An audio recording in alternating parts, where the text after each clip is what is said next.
Good morning. Welcome to the Daily Tanya. And today is Friday, the 17th day of Adar. And we continue chapter 35. Once again, we'll start with tzedakah. We'll put it away. We give it right after. So, we learned yesterday, Alter Rebbe gave the example, what it says in the Zohar. The example from the Yenuka, the child. It said that we need mitzvahs, physical mitzvahs of action. We need them because the fire needs fuel, which means he said that the fire on our head is the Shechina. Hashem is in our head. That's what we put in the yarmulke. To always remember that God is with us, God is here. And this fire of the Shechina needs fuel. It says the body is like the wick, and the wick needs the oil, the fuel, the oil to be able to have the fire going. However, the Rebbe points out that in this metaphor that we use, we missed out one part.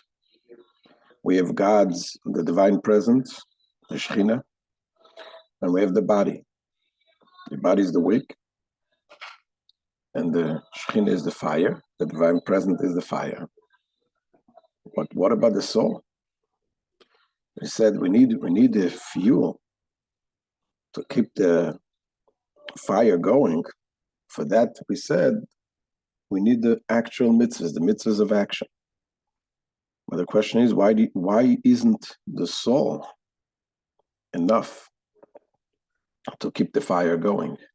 In other words, when you have a soul, what does the soul do?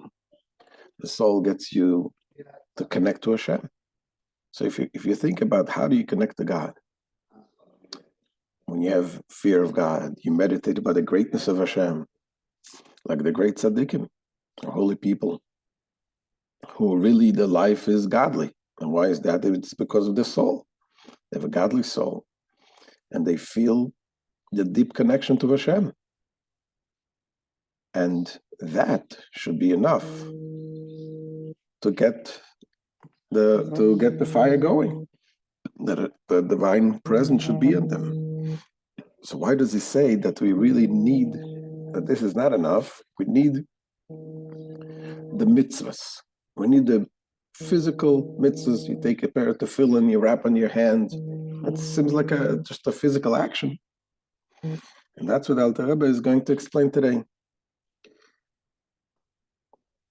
That no matter how holy you are, no matter what level of soul you have, a greatest level, no matter how you're connected with Hashem, at the end of the day, it is you who feel you have your own identity, and you want to be connected to Hashem. So it's even the greatest tzaddik that is completely nullified to God, it's still he is nullified to Hashem.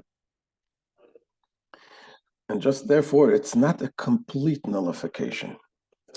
Just like we said, the difference between the wick and the oil. The oil produces a very pure flame, and that is because the oil is so completely nullified and becomes completely consumed in the fire, unlike the wick. The wick, some of it is burnt and it becomes fire, but the rest remains ashes. Here, in order to be truly connected, in order to truly have the pure fire, the pure godliness, and to be one, there is something that a physical mitzvah has, but the greatest tzaddik does not have on his own, even with the greatest level of love and fear of Hashem. And that is that, like we said, that the love and the fear of Hashem that the tzaddik has, that the neshama has, is something that he is connected to Hashem. But there's still two beings. There's the Hashem, there's God, and there's the neshama, the tzaddik, that wants to be connected with God. But the mitzvah On the other hand, when you do a physical act, being that this is the will of Hashem, that you put on tefillin, it is the will of Hashem that you light the Shabbos candles. Any mitzvah you do, that is pure oil to the fire that it becomes one with Hashem. So let's see inside how the Alter Rebbe says this. Says the Alter Rebbe, "V'hinei, bir mashal zeh, she'im shil oir hashchina lo yiraneh." The meaning of this analogy, comparing the light of the Shechina to the light of a candle, is clear to every intelligent person, as the Alter Rebbe will conclude shortly after closer examination of its details, just as it is true of the candle's flame. The candle's flame says, "She'einoi meir v'nechalos b'psila b'li shemen." It does not shed light, nor is it retained by the wick without oil. You need to have the oil. וכך אין השכינה שיר על גוף האדם שנמשל לפסילה אלא על ידי מעשים טובים דווקא. Similarly, it says the Shechina does not rest upon the man's body, which is compared to a wick, except through men's performing good deeds. You got to do the good deeds in order to really, truly connect. The neshama alone, the soul alone, is not enough to serve as fuel for the fire. It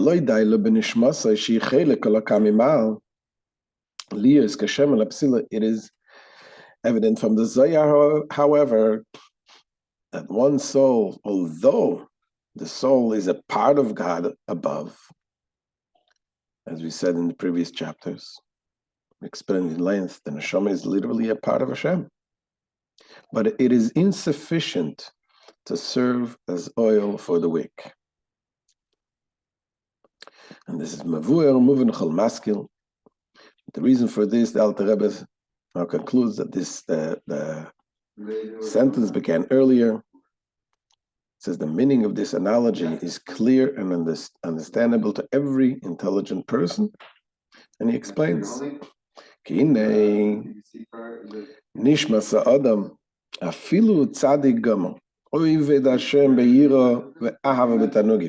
because when we're talking about a soul, he explained that why the soul is not in the same level as a mitzvah. He says because when we're talking about a soul of man, even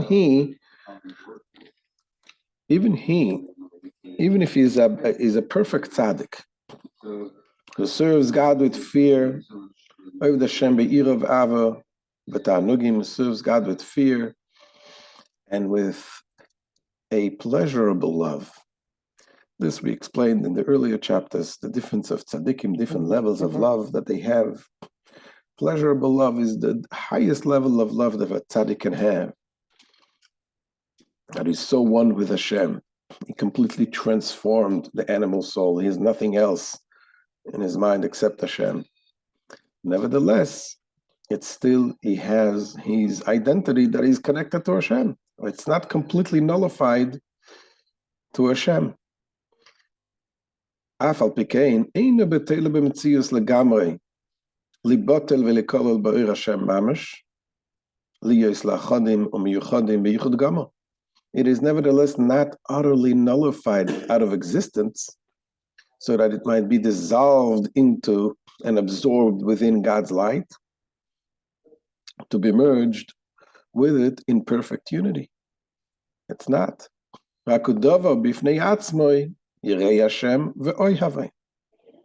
It is rather a separate entity which fears God and loves Him. This is when we're talking about the neshama.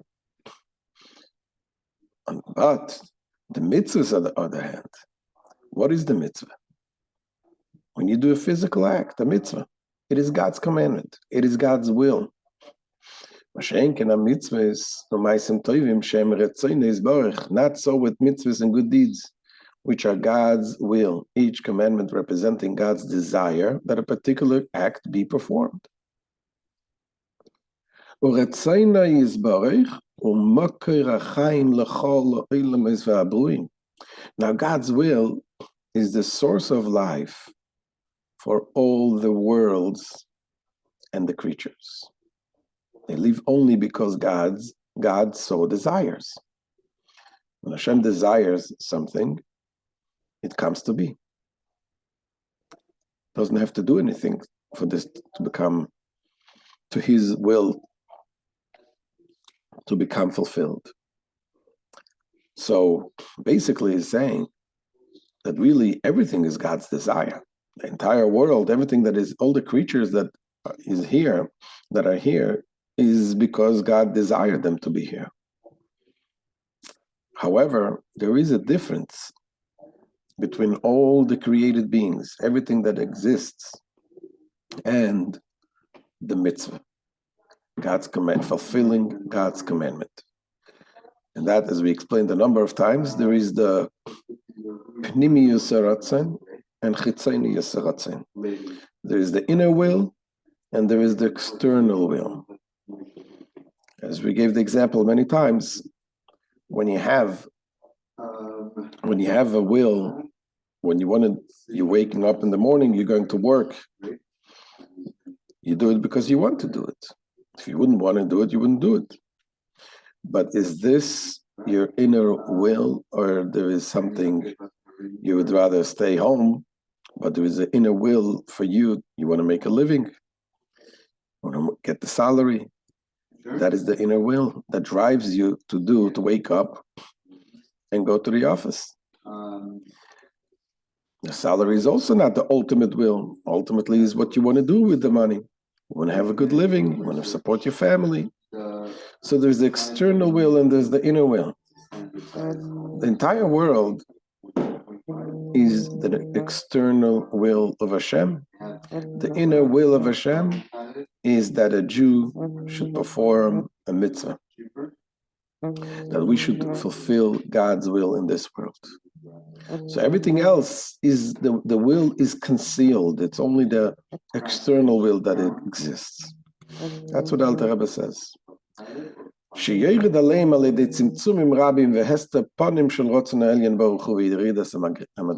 difference between the divine will expressed in mitzvahs and that same will as expressed in creation lies in the ladders descending to them by means of many contractions, that's tzimtzumim, and by concealment of the countenance, meaning that the internal aspect of the supernal will, with only the external superficial aspect of God's will expressing itself in creation, and through a descent from level to level. In order for the world to be able to be created, God had to conceal his light, contract it from level to level.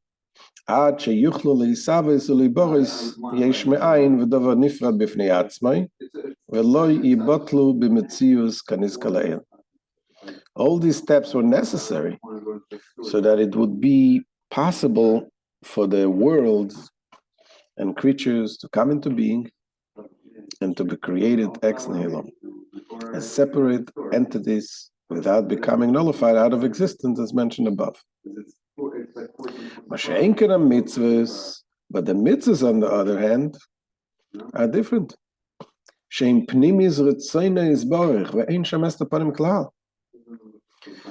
mitzvahs are the internal aspect of the divine will. There, the countenance is not hidden at all. It is the will of Hashem that is revealed. Because the mitzvahs represent God's true inner will, and because in them there is no concealment of this will, therefore the godly life force within them, within the mitzvahs, is by no means a separate entity. When you do the mitzvah, you are acting God's will.